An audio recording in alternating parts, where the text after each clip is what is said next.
theme of the show is United by Flowers, which goes to support PHS's mission of building community through horticulture.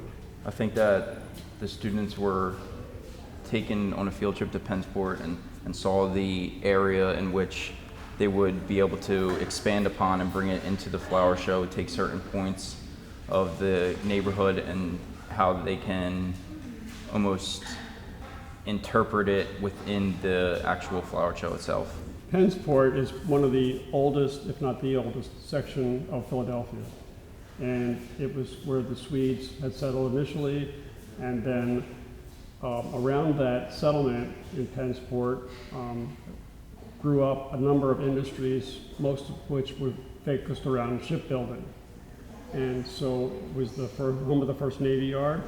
Major ships in the Revolutionary War were built there, and the Navy Yard stayed there until the early part of the century when it moved to South Philadelphia. But this naval heritage that we have is reflected in docks and wharfs and sort of remnants of that, which are still there and are part of what we're suggesting and reflecting on in this exhibit. And a lot of the waterfront has been converted into shopping centers and things like that, but there's also a respect for the river that's shown in some of the pier renovations, and so we're trying to build on that and so show that you can work with the existing piers and maybe provide additional habitat, additional opportunities for recreation, things like that.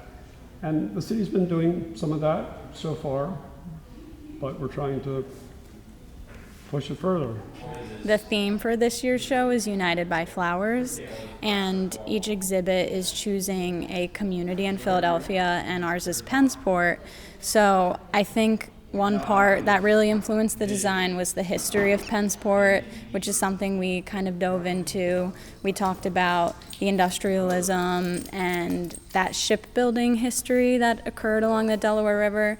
So we have a lot of industrial and nautical elements in our design. It's different than anything we've done before, and that changed the way we designed it because it's real, whereas most of the projects we've done are theoretical. I think we can also emphasize on how we can connect the Delaware River back into the community as well. I think that's a big portion of this whole project, is how we can reunite the Delaware River within the community as well.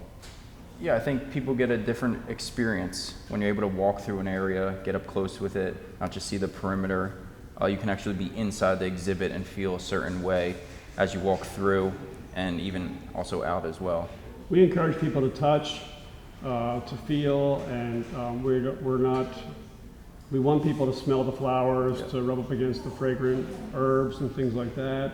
We want them to get their hands wet if possible. We're all about immersing them into this experience, and they get to step off the show floor, which can be very congested at times, and spend a few minutes, just sort of away from the hubbub and sort of out of the crowds and kind of spend time in our exhibit. Yeah. And we do find that lots of people, in previous shows have spent a lot of time exploring our exhibit rather than just, like you said, walking around the perimeter. That's like you can see the whole thing at once, and you're not really interacting with it. And I think you can also use your five senses, not just one. So you're not just seeing, you can, like Mike said, smell, you can hear, there's going to be sounds as you walk through.